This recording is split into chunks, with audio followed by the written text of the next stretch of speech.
na Beltrana, mas em todas tem essas falhas, essas pequenas falhas. Mas outra pessoa que chega novo convertido, ou então vem pela primeira vez, como é que ela vai se sentir? Sim, meu irmão, assim, isso também vai muito do nosso momento que a gente está vivendo, entendeu? Porque o que acontece? Eu nasci no ministério, saí desse ministério, e eu estava caminhando com a minha esposa, procurando um lugar onde eu queria congregar. E na verdade eu não queria nem que alguém me visse.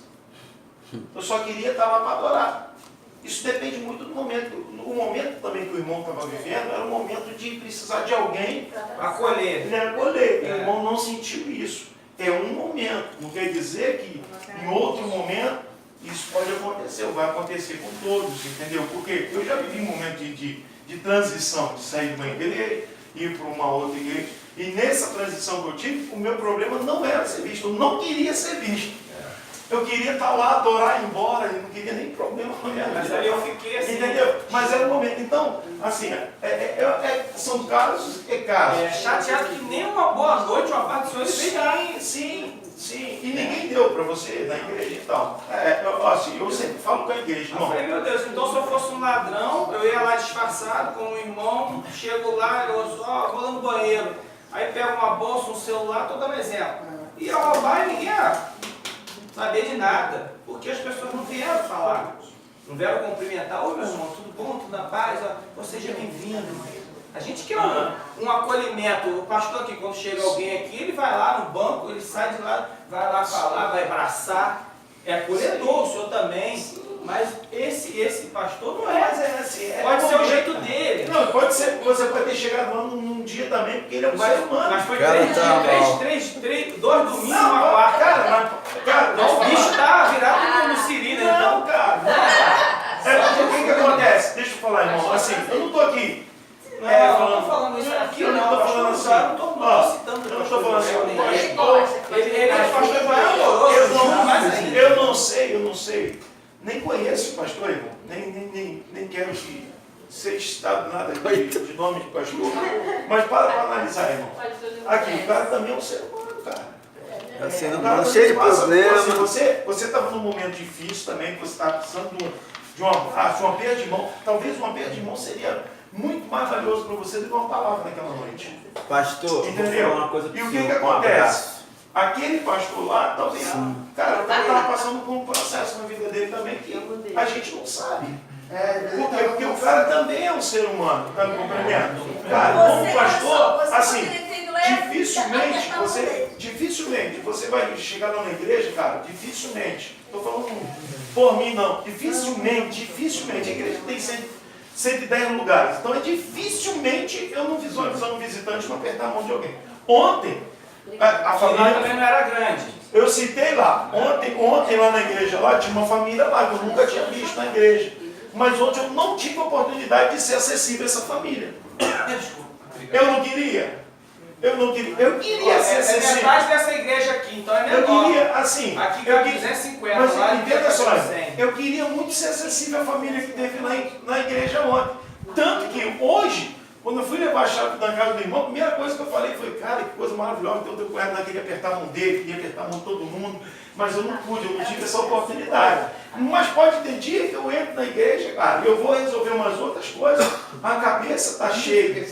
E a gente infelizmente, entendeu? A gente... Peraí.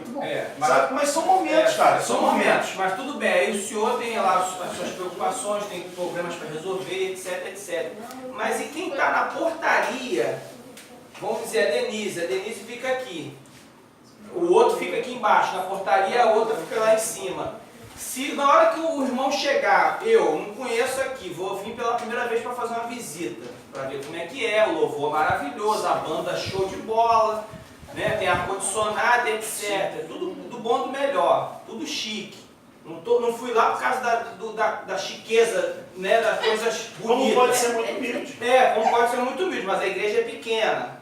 Presta atenção no que eu estou falando. Eu vou chegar ali e vou passar. O Júnior está ali como porteiro lá, obreiro porteiro. Eu vou passar, ele vai olhar assim para minha cara e não vai falar nada comigo, pelo menos apertar, boa noite, irmão, seja bem-vindo. Me perdoa, assim, E aí? Você vai ficar chateado comigo lá, fala, pô, pastor, já esqueceu o meu nome já. Não. Não. Não tem problema, não. Que isso? Eu tô O falando assim, seu nome, por favor, me fala. Alessandro. Alessandro, não vou esquecer mais, que é perto comigo. Tá entendendo? Aí ele não vai falar. Alessandro, você acredita que é coisa na nossa vida que serve como aprendizado? Você nunca mais vai deixar um visitante entrar nessa igreja aqui sem você apertar a mão dela. Porque você já viveu isso. Foi Tá qual bom, dia? né? Foi o sábado. Eu tava aqui com o pé inchado, eu tava lá em cima. Chegou umas pessoas com carrinho, eu fui apertando a mão, seja bem-vindo, irmão. Eu não tava na portaria. Mas sabe por quê? Mas eu tava ali em pé, Porque eu acolhi as pessoas. Todas as experiências que a gente vive em Cristo, todas as experiências que a gente vive em Cristo, seja ela boas ou seja ela ruins, ela tem um benefício para a nossa vida. Basta de como a gente entende ela. Eu tenho certeza que na tua vida, tu nunca mais vai deixar um visitante entrar na igreja ou em qualquer outro lugar sem você dar. Sabe porque você passou por essa situação? Você precisava de um verde de mão naquele lugar. Você precisava de um abraço. Você não precisava de ouvir uma palavra. Me perdoa te dizer isso, mas essa é a verdade. O que você precisava naquele lugar lá era um verde de mão. Alguém que chegasse para você e falasse assim, cara, pô, estou muito feliz aqui contigo. Só isso. Só isso. Eu tenho um garoto lá, na igreja lá, que um cara chegou para ele e falou assim, ó, cara, ele foi no encontro com Deus, pô, foi maravilhoso. Mas o que marcou a vida dele, sabe o que foi? Alguém que abraçou ele e falou assim, cara, muito bom ter você aqui comigo aqui. O abraço falou mais do que qualquer outra pregação.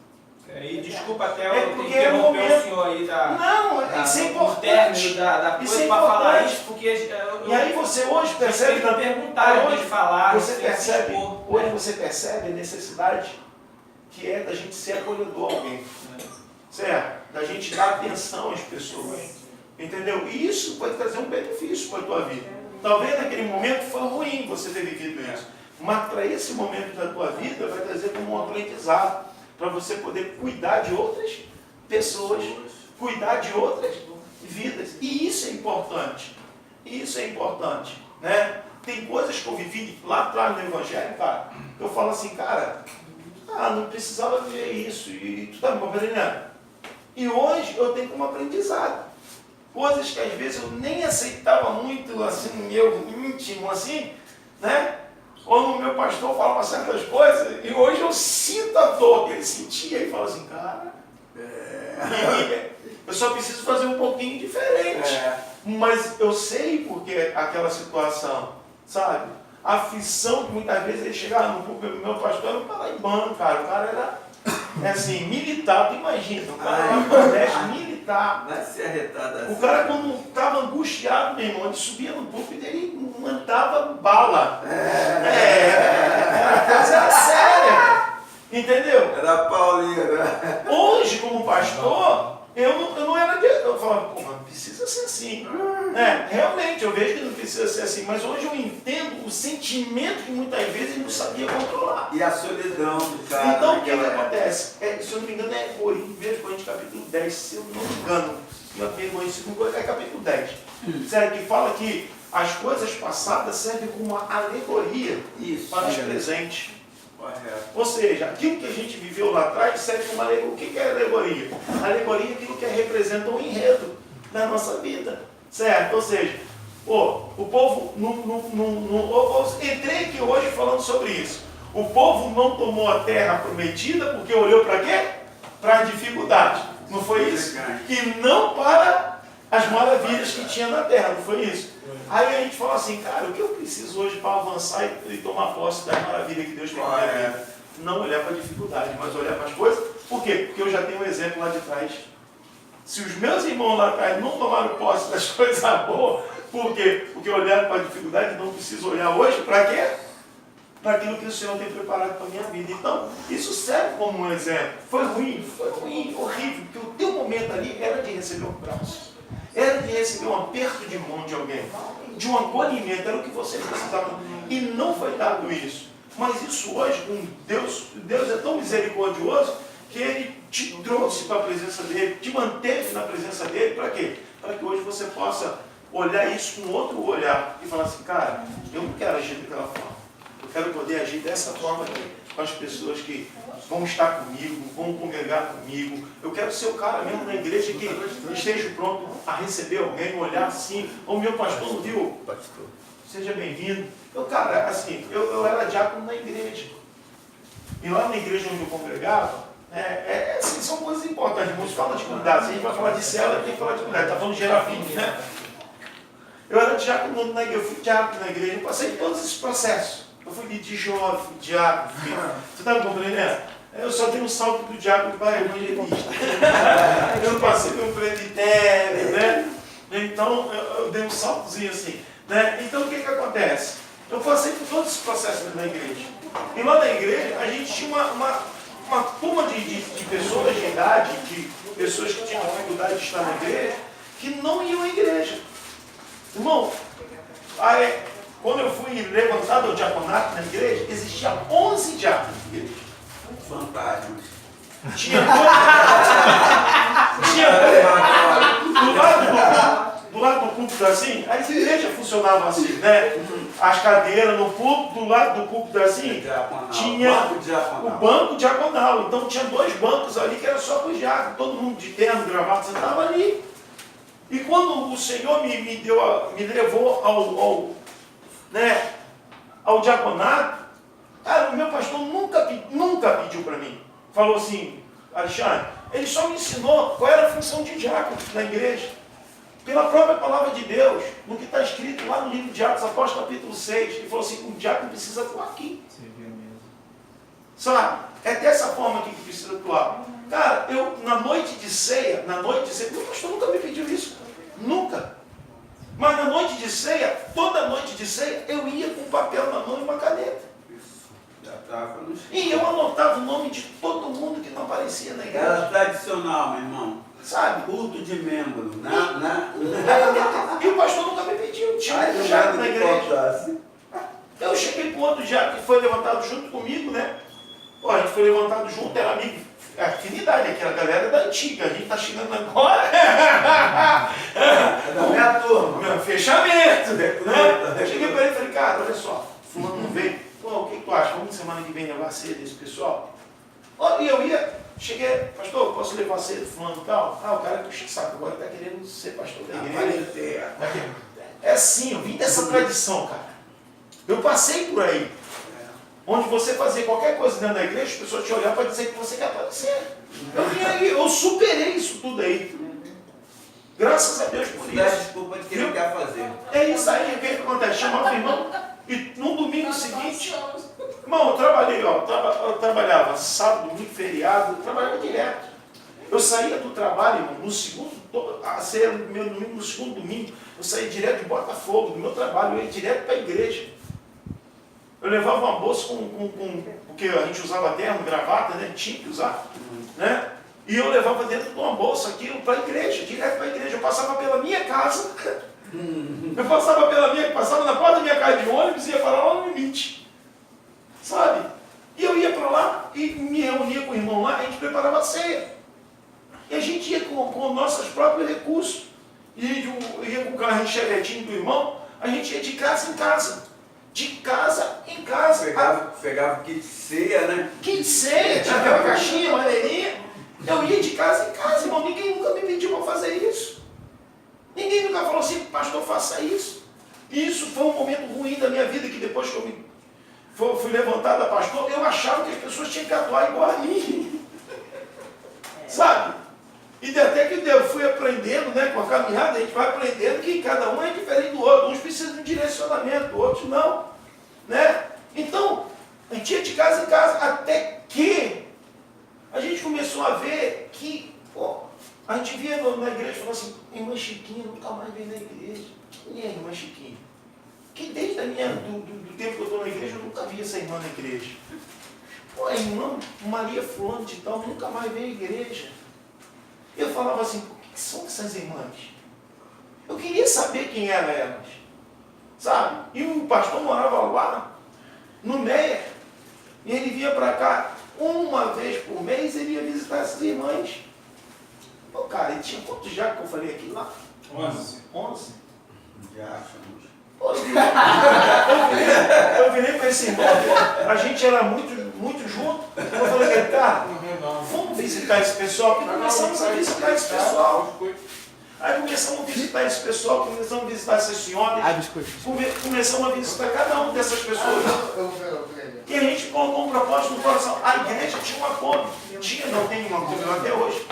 A igreja tinha uma Kombi. Sentamos com o pastor e falou, pastor, o senhor nos permite buscar essas pessoas em casa?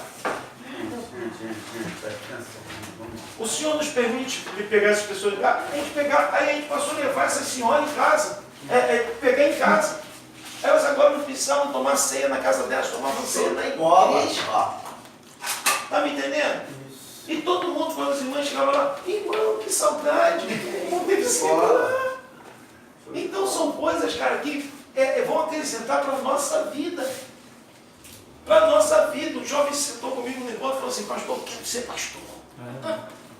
O que eu preciso fazer? Eu falei, ama a vida. Isso é.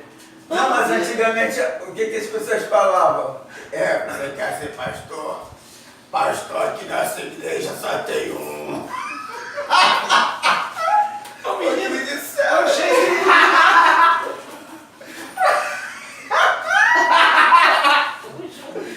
E eu quero te dizer que a cadeira é espinhosa. Eu estava vendo e falei, cara, você quer ser um pastor um dia? Cara, comece pelo processo. Ama a vida. Aprende a gerar vida. E isso te capacitará a ser um pastor um dia. Aprende a gerar vida. Quando você começar a cuidar de pessoas, você vai começar a gerar isso dentro da tua vida. Porque para liderar, irmão, a gente tem que aprender a gerar. Está dentro do nosso assunto aqui. Voltando para cá. Com certeza. Né? Para liderar, a gente tem que aprender a gerar. E não só gerar, mas cuidar também. Cuidar, porque Deus não chamou a gente só para o ambiente. Deus não quer só salvar a galera aqui do 77. Deus te chamou para ganhar a nação. Para alcançar nações. Porque o Senhor é uma fonte, irmãos, inesgotável. E Ele derrama de acordo com a nossa sede. Enquanto houver vasilhas vazias, o azeite não para de cair. Mas pastor, eu estou cheio. Está cheio que não dá para ninguém. Porque quando você dá para alguém, a tua vasilha está sempre precisando ser renovada. Tá sempre... Enquanto tiver espaço na tua vasilha, nunca vai faltar óleo sobre a tua vida. Então é assim, ó, é mais ou menos assim, ele derrama aqui, a gente derrama aqui para alguém. Sabe? E sempre vai ter espaço. Enquanto houver espaço, sempre vai descer óleo. E é óleo novo que desce sobre a nossa vida. Tem muita gente com balde cheio, com vasilha cheia de óleo velho, que já está com aquele cheiro de ranço. Não, estou cheio de óleo, mas não dá para ninguém. Então a gente precisa dar para alguém. Abre espaço para que desça óleo novo. É necessário isso, irmão. Nós precisamos gerar vidas. Cuidar de vidas. Esse é o chamado do trabalho celular. As características de um verdadeiro pais e mães espirituais. Pais e mães espirituais ajudam os seus filhos a reconhecer, desenvolver e cumprir o potencial que lhes foi dado por Deus. Certo? O pai espiritual, irmão, ele... Vem cá, uma pergunta assim. O que você deseja para os seus filhos? Legal. Qual é o nosso desejo do nosso filho? Melhor educação. Legal. Se você estudou até o ensino médio, tu quer o que para o teu filho? Que ele alcance o quê? Doutorado. Faculdade, doutorado, não é isso? Porque na vida espiritual a gente quer limitar as pessoas aqui embaixo. Ou limitar no máximo a tua estatura. Não existe uma satisfação de ver o outro superar aquele irmão. Essa satisfação tem que estar em nós. Jesus, o Filho de Deus, falou assim para os seus discípulos: obras maiores vocês farão. Glória a Deus. Eu tenho prazer. Como Jesus fez, falando assim: eu tenho prazer em ver você fazendo coisas maiores do que eu fiz. Glória a Deus. E ele revela uma limitação, né? Que ele fala: eu só posso chegar até aqui, porque eu vou para o meu pai. Vocês não, vocês Essa é a minha missão. Vocês vão fazer coisas muito maiores. E fizeram, irmão. Sabe por quê? Porque se a gente parar para analisar, Jesus montou uma base, 12 homens. Chegou a 150 discípulos. Eram 500. Uma galera abandonou. Né? Que isso é normal. Tem galera que é frouxa mesmo, abandona. É natural isso, irmão. É natural. É tomar A gente não tem, irmão, a gente está caminhando, é um trabalho celular isso aqui. Eu vou falar para vocês, irmão, isso aqui é trabalho. Isso aqui é para quem é corajoso, quem quer trabalhar, irmão. Para quem quem tem visão de reino, que é alma. Sabe? A gente vai ver no meio da caminhada, é natural isso. Pessoas vão falar assim, cara, eu estou cansado, não dá não, quero não. Jesus tinha 500 discípulos. Ele falou assim, aquele que não comer da minha carne e não beber do meu sangue, não tem parte comigo. Sabe o que os caras fizeram? Vazado. Pedro falou, pô, dura foi a palavra, assim. Pedro, não, para onde iremos nós? Só tu tem palavra de vida eterna. Quando Jesus vai assunto aos céus, ficam 150, irmão. Só tinham 150. Cadê? Mas eram fiéis. É suficiente. É suficiente para alcançar aquilo que Deus tem proposto. Glória a Deus. Primeira pregação, já citei aqui, primeira pregação de Pedro. 3.000. 15 dias depois, mais 5 mil. 8.000 pessoas. Difícil era cuidar de todo mundo. Aí onde veio o quê? Onde veio o quê? Os diáconos. Mas é interessante. Mas é que Deus é tremendo, cara. Poxa, aquilo já estava no sangue, de casa em casa, de estar com as pessoas É isso aí. de Jesus, já estava no sangue dos apóstolos. eles Então, viviam isso. e esses discípulos já estavam, querido, fazendo isso. Então, quando iniciou mesmo, Não tem como. O cuidado teve era. uma escola, já tinha um tio da escola. Tu tem 150. Por isso que eles viviam no fundamento dos apóstolos. Isso, na Tu tem 150 contigo, que estão ali fundamentados naquilo ali que Jesus ensinou. Certo? 150. Ganhou 3.000, irmão. Tu tem 150 pessoas para cuidar. De casa em casa, os caras iam fortalecendo. Vai ter reunião hoje lá na casa da Maria. Vai ter alguma reunião hoje lá. Mas do João? Tô lá, Salomé vai fazer uma reuniãozinha lá. Vamos lá tomar um café com ela. Sabe como é que é? A igreja era isso. É por aí. A igreja era isso. Entendeu? A igreja era isso. A igreja vivia essa essência. E é isso que Deus quer para a nossa vida. Tem trabalho, tem muito trabalho, irmão. Tem muita coisa. É muita coisa, irmão. A gente saiu do encontro agora, aí vem uma conferência, sabe? E por aí vai. E você está edificando, é célula. É natural isso. Porque a gente está visando o quê? Vidas, almas. A gente ficou muito tempo preso, cara. É isso, pai. Esperando o culto. Aguinado. Culto de quarta-feira, vou estar lá, irmão. Pode deixar, pode contar comigo. Pô, o culto de domingo, beleza. Acabou, era aquilo ali. No intervalo. E no intervalo disso, como era a nossa vida? O que Deus está propondo hoje para a nossa vida é viver a essência do que Ele tem para nós, irmão. E a gente está falando assim, Senhor, faz cura. Só que a gente esquece que Marcos, né, capítulo 16, quando ele manda ir também, né, que ele dá comissão, Esses sinais. a Bíblia diz que o Senhor ia confirmando com Deus. Os sinais acontecem quando a igreja sai, irmão. Obedece. Quando ela obedece à comissão. Isso acontece sinal. Aí a gente Caminhar a começa, visão. a gente começa a ver cego enxergar, coxo andar, sabe? Aí a gente começa a ver. A gente começa a ver isso. Eu estou falando aqui, irmão, que eu era numa igreja convencional, mas nós tínhamos um trabalho, que eu acabei de falar aqui, diaconal de cuidado de vidas. Irmãos, e quando a gente começou esse trabalho de cuidado de vida lá na igreja, sabe o que aconteceu? E era uma igreja tradicional, não era uma igreja de célula, uma igreja que vivia essa essência toda, não. Quando a gente começou a sair para cuidar de vidas, Deus voltou a fazer milagres na igreja. Quando eu me converti, eu ouvia falar assim, quando a gente estava aqui, as pessoas se convertiam, eu vi fulano sendo curado, tinham saudades do tempo passado. E a Bíblia diz que a gente não deve ter saudade do tempo passado, irmão. Essa é a grande verdade. A gente precisa andar para frente. E sabe o que eu pude ver, irmão? Quando a essência volta para a igreja, do cuidado, de sair das quatro paredes, sabe? Quando a gente sai, a essência volta.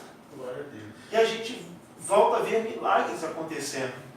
Volta a ver as coisas acontecerem na nossa vida. Não é por causa de nós, é por causa dele. Glória a Deus. A gente só está obedecendo a ele que faz. Ih, pastor, mas peraí, como é que vai ser isso? Ele faz, irmão. Ah, mas pastor, vou ter que falar para o paralítico andar. Não, na tua simples oração. Se tiver que fazer o paralítico andar, o paralítico vai andar. Essa é a verdade. Eu estou falando isso, irmão, por testemunho. De ver pessoas ser curadas, levantando da cadeira de roda. Isso não mudou, cara. Foi nós que mudamos. Nós fechamos um mundo pequeno, onde a gente vem buscar a nossa bênção. Eu vim buscar a minha vitória. Eu vim tudo é meu. É meu. Esse Egocentrismo. Humanista. É meu, eu quero. Sabe? Mas nunca dá. E quando eu não dou, eu estou sempre cheio. E aí vou lembrar de quê? Quando eu estou cheio, o azeite cessa. Ele para de cair. Não, e fica velho ainda. E fica velho, porque não tem mais espaço. E Deus não trabalha com desperdício. Deus nunca desperdiça. Nunca, irmão. Na mínima coisa, se você não come, você joga fora o arroz que sobra, irmão, sabe que você deixa de ser abençoado porque você joga arroz fora. Porque Deus não gosta de desperdício. Glória a Deus. Irmão, aprenda aí. Também não gosto. Sabe? Não quero comer arroz. de jogar. Sabe? Irmão, não, eu estou usando o exemplo do arroz, irmão. Porque às vezes dentro da nossa casa, a gente está desperdiçando coisas dentro da nossa casa e a gente está falando assim, Deus, eu preciso da tua bênção. E Deus fala assim, eu não trabalho com desperdício. Jogando um monte de troço fora. Não, cara, quando eu me converti, irmão, a gente orava, pedia a Deus para ter uma aparelhagem de som na igreja. Mas onde eu me converti, lá eu tive uma experiência viva com isso, com desperdício, por isso que eu tenho um cuidado muito grande com isso. Que é vir me matar no coração e ver as pessoas desvalorizando aquilo que Deus dá pra gente. Sabe? Eu fico aborrecido. Se eu comprar umas cadeiras novas lá para a igreja, irmão, para botar na sala das crianças, eu vou pegar aquelas cadeiras que estão lá e vou mandar para uma outra igreja. Sabe por quê? Porque não pode ter desperdício no reino, vai abençoar a vida de outras pessoas. Mas eu não posso pegar aquilo e jogar no lixo, jogar lá fora. Não, eu tenho que valorizar aquilo ali, é reino de Deus.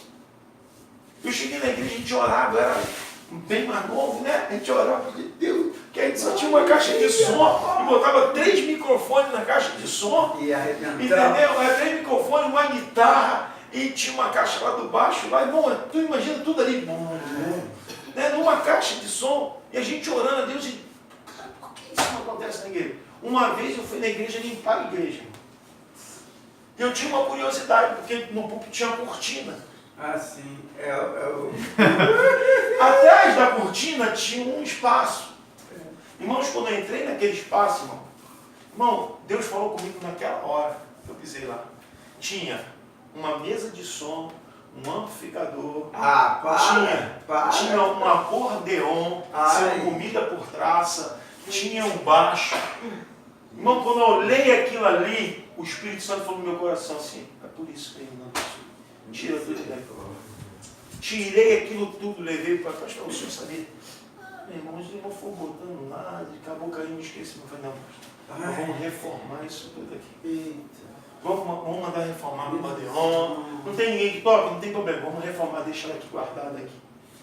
Vamos reformar isso aqui, vamos pegar a mesa funcionando. Irmão, com 3 semanas, nós instalamos o som novo na igreja. Sabe por quê? Por causa do desperdício. Deus nunca trabalha com desperdício. Então, cara, se você não dá o teu azeite, sabe, o seu azeite está lá, estragando, ele não vai derramar nada na tua. Não dá para alguém. Derrama isso sobre a vida de alguém. Porque sempre vai ter azeite novo caindo sobre a tua vida. Deus não vai derramar azeite para... Irmão, transbordar. Né? Tem um cântico que diz, enche-me até transbordar. Isso não é fantástico. É pancada, mas é transbordar em cima de quem? Né? Transbordar em quem? Transbordar para vazar? Não, tem que transbordar em vidas. Em vidas, sobre vidas de alguém. Esse é um trabalho celular. Amém, irmãos? Então, a característica de verdadeiros pais e mães espirituais está aqui, irmãos. É reconhecer, desenvolver e cumprir o potencial que lhes foi dado por Deus, né? Ver os filhos voando, Pais espirituais ajudam os seus filhos a construir um saudável senso de propósito e identidade. A gente vai construir isso na vida de alguém. São mentores de seus filhos. Os pais mentorizam os seus filhos, né? Pais e mães espirituais também demonstram amor, linguagem de amor, carinho e afeição, né? Como a gente trata, lembra que eu falei como a gente trata as pessoas? Parece que a gente não trata pessoas, né? Parece que a gente trata objetos, né? A gente fala assim, faz isso, faz aquilo, mas não trata como pessoas, que tem sentimento, que precisam de uma palavra de carinho, né? Então, pois pais e mães espirituais constroem uma atmosfera de afirmação, segurança e compromisso, né? E aqui vão dar outros dados sobre pais espirituais. Irmão, grava sempre isso. Coloca isso sempre gravado no coração de você. Estuda isso aqui porque é muito importante, que é a nossa função, né? Devemos ver a igreja como pessoas e não como um prédio. Graças a Deus. A igreja, ó, somos nós. Aqui é um prédio, nós nos reunimos. Mas a igreja, ó, é isso aqui. E aí, irmão, é onde eu falo muito, né? Eu bato muito nessa terra. A igreja é isso aqui. Ó, é o corpo de Cristo. É o corpo de Cristo, não é o prédio. Então, o que é mais importante? O corpo e não o prédio. Então, se a gente tem que fazer alguma coisa, irmão, e se há uma necessidade, a necessidade do corpo precisa ser suprida antes de qualquer outra coisa, para que a igreja esteja sendo edificada. Então, precisa disso, né? A gente teve o exemplo, né, o que a gente procura viver isso, né? Você vai visitar alguém, encontra a pessoa com necessidade. O que você faz com ela? Você fala assim, não, eu vou fazer uma oração pela tua vida. Forte. Tão forte. Para que você também esteja na igreja de novo, animado, feliz. Se ela tem uma necessidade, irmão, supra a necessidade dela. Imbui, pastor, mas olha, o caixa da igreja está baixo. Coloque isso no coração da igreja, irmão. É inadmissível. Às vezes, irmão, lá na igreja o negócio está meio apertado. Essa crise financeira de toda a área. Essa é a grande verdade, irmão. Mas se chegar alguém com a necessidade lá na igreja, se não tiver dinheiro do caixa, irmão, eu vou pegar o culto e eu vou falar assim, cara, eu preciso que você, irmão, hoje você não vai lanchar não, cara. Eu falo assim lá na igreja, hoje tu não vai lanchar não, irmão. Esquece teu lanche hoje, tem alguém necessitando da nossa ajuda. Teve um irmão que estava trabalhando, perdeu as ferramentas dele todinha na explosão que teve. Graças a Deus ele saiu ileso dessa explosão, mas perdeu todas as ferramentas. E ele ganha dinheiro com o quê? Com aquilo ali, é o trabalho de instrumento de trabalho dele. Ele veio contar aquilo para mim no culto, falou, pastor, mas graças a Deus eu estou bem, coisa e tal. Eu falei, glória a Deus, irmão. Ele pediu nada, irmão. Mas eu falei assim, como ele vai sobreviver? Se ele não tem a ferramenta para ir amanhã voltar lá, onde aconteceu o acidente, e voltar a fazer o trabalho de novo. Não tem como. Falei, irmãos, olha, meu irmão está precisando de ferramenta aí. Nós precisamos arrecadar o máximo possível de dinheiro aqui, ó. Por favor, irmão. Eu sei que você hoje preparou para comer um lanche, mas explica ao seu filho o que é generosidade. Sabe, fala para ele assim, filho, hoje nós não vamos lanchar na rua, não vamos comer em casa, porque nós temos que ser generosos na vida do nosso irmão. E é por aí, irmão, porque a igreja é isso, que precisa ser alimentado é o corpo. Está me entendendo? E é dessa forma que precisa ser feito. Por que, cara? Porque não adianta a gente construir grandes construções e a gente não edificar o necessário, que é o corpo, que é a igreja, né? Que vai mover todas as coisas. Então, a igreja são pessoas, não é um prédio, né? Igrejas são pessoas. Aí a gente vai ver isso aqui, né? Chegando-vos para ele, a pedra viva, rejeitada assim pelos homens, mas para com Deus é eleita, preciosa, também vós mesmos, como pedras que vivem, sois edificados casas espirituais para ser de sacerdócio santo, a fim de oferecer sacrifícios espirituais agradáveis a Deus por intermédio de Jesus Cristo. 1 Pedro, né, capítulo 2, versículo 4 ao 5. né, que está escrito, isso está aqui embaixo, na referência aqui embaixo. Então, irmãos, a gente precisa olhar a igreja não como um prédio. Né? A igreja é um corpo. E quando a gente olha assim, irmão, é algo fantástico, irmão. É algo fantástico. É algo fantástico, sabe? Hoje, assim o trabalho celular, pastor, a célula. Né? Quando tu tem, a célula já está fluindo, a célula está formada, irmão. Dentro das próprias células, sabe? Você um supre a necessidade do outro. Sabe? Cestas básicas, nós precisamos de 10 cestas básicas. Cada célula, uma cesta básica aparece lá na igreja. É assim que a gente precisa. Sabe por quê? Porque isso é gerado no coração, irmão. É gerado no coração das pessoas. E isso é necessário a gente fazer, né? Viver o que Cristo nos ensinou. Aí alguém fala assim, pastor, mas fulano vem aqui só para pedir. Né? Alguém pode pensar assim, os dias que a gente está vivendo, eu só tenho uma resposta para isso, irmão. Em que condição eu quero estar? De dar Ou receber. ou de pedir? Então eu prefiro estar na condição de dar, não é verdade? Porque enquanto eu der, semear, dado. Não é verdade? Então eu prefiro estar nessa condição, né? Glória a Deus. Irmão, existem muitos casos de igrejas sem tempo. A gente sabe disso, né? Que existem muitas igrejas que não têm tempo. Né? Isso acontece muito nos lugares onde a gente tem a igreja perseguida. Né? Então os irmãos não podem ter um tempo fixo. Né? Por quê? Porque a gente sabe que vão ser alvo de atentado. Então como eles fazem? Se reúnem nas casas. Às vezes não tem nem casa para se reunir. Tem que se reunir nos esconderijos mesmo. Mas a igreja está ali, viva. E muito mais viva do que a gente que tem acessibilidade à Bíblia.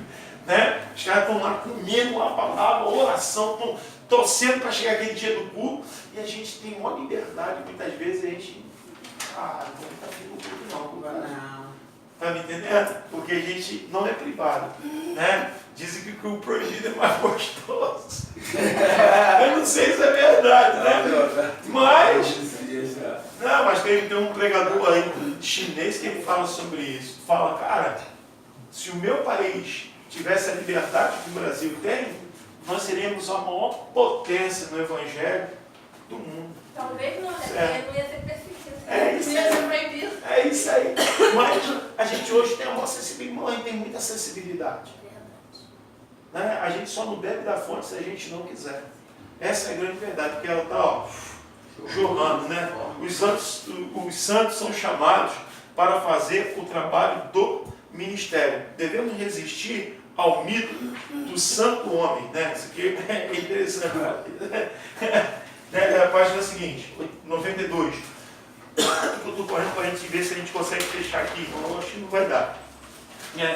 Devemos resistir ao mito do santo homem. Pensar que o santo homem, pastor, deve fazer todo o trabalho do ministério sozinho. Isso é um mito.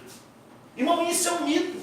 O pastor que tem que visitar, o pastor que tem que fazer, o pastor que tem que quebrar, o pastor que tem que... Irmão, isso é um mito.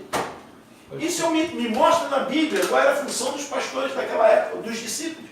Pastor, mais do que um mito, até eu acho que é uma falta de interpretação, a falta de português mesmo, interpretação de texto. Sim. Porque está escrito claramente, a uns apóstolos com S, Sim. Evangelistas, profetas, pastores, mestres. Não fala de um só, fala de uma equipe de trabalho.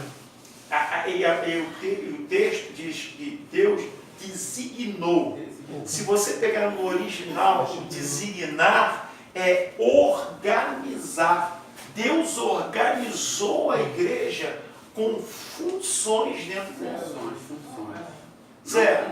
E o problema é que a gente tem um mito do santo homem aqui, um mito, né? Na verdade, todos são santos, apenas com responsabilidades e tamanhos e formatos diferentes. Porque, para analisar, irmão, para analisar. O pastor vai para o enterro. Se ele não for para o enterro, ele é o quê? Vamos lá? Mau pastor. É um pastor ruim. Abandonou a ovelha na hora. Mas ele não mandou alguém lá, irmão? A hora do sepulcro. Está assistindo ou não está?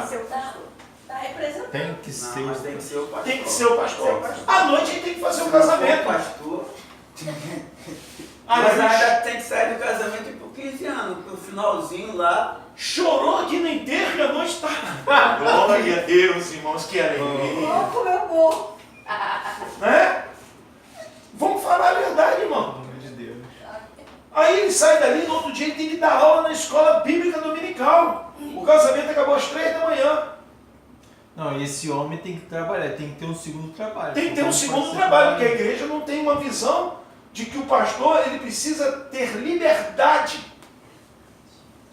financeira para quê? Para poder ministrar sobre ela.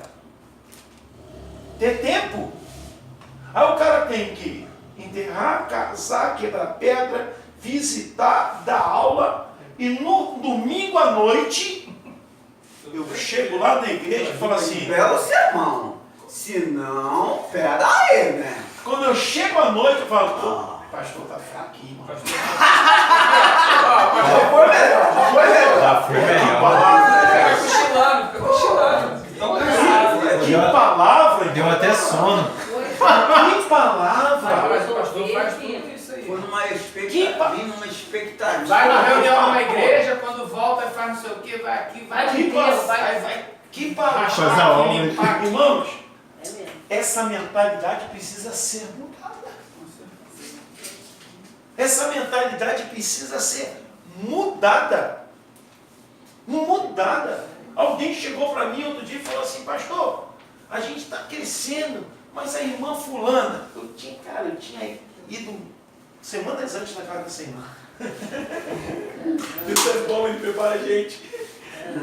Ele anda na frente. Pô, pastor, a gente está crescendo, mas a irmã fulana, eu não tenho vindo, parece que nossa visão agora é só crescer. Eu falei, tu está sentindo falta da irmã? Então eu falei, foi lá visitar ela. Já que...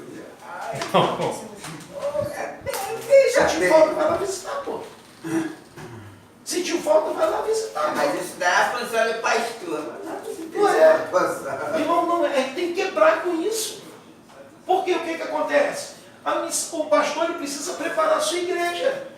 A igreja precisa estar pronta, a igreja precisa se ensinar, treinar. E como eu vou treinar alguém se eu não tenho mais força física? Se eu estou esgotado? Se eu estou gastando força onde eu não deveria estar gastando força? Porque a Bíblia me diz que a ovelha que gera ovelha, irmão. A ovelha vai gerando ovelha, o pastor mentoriza a igreja, o pastor orienta a igreja, o pastor direciona a igreja, e a igreja faz o quê? Não vem receber minha bênção. A gente precisa mudar isso, sabe? A gente precisa ter uma visão de investimento na vida da nossa liderança. Chegar e falar, não, cara, irmão, eu tinha muito constrangimento. Eu estou me liberando do meu trabalho, futuramente agora eu estou me liberando. Eu tinha um constrangimento, falando, nunca vou receber um salário da igreja. Irmão, eu não penso mais assim dessa forma e nunca vou pensar. Nunca mais eu quero isso para minha vida, isso é coisa do diabo. Porque eu estava vendo minha vida sendo consumida. Acordando, eu ainda acordo, né? 3 horas da manhã para trabalhar. Sabe? Aí tem uma escola de reforço lá que eu dou assistência, porque tem muita gente que não trabalha, não quer estar voluntário. Essa é a grande verdade. Aí eu vou lá dar assistência para professores na escola de reforço à tarde. À noite eu tenho que voltar para o culto. Aí, do treinamento, no TLC da igreja, que vida eu tenho? Eu tenho uma família. Não, mudou, irmão. Mudou. Irmão, só tem 2 funções que hoje é mais difícil de se dar. É médico e pastor, irmão. Porque um erro nosso mata uma vida. E a gente precisa estar, bem afiado. Lá nos Estados Unidos é uma pesquisa verídica. Existem pastores, se eles pudessem hoje mudar de função, eles mudariam de função. Porque é uma carga muito grande. E às vezes a gente, como igreja, a gente é tão bom que a gente vê as coisas e a gente não consegue ajudar.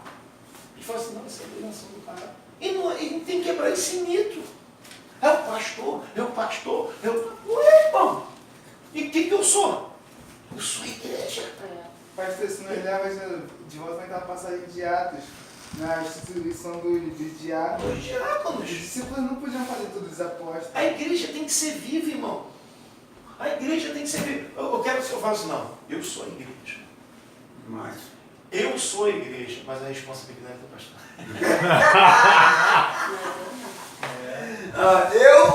eu preciso do bônus, mas o ônus é dele. Não tem problema, irmão. Essa mentalidade precisa mudar da igreja.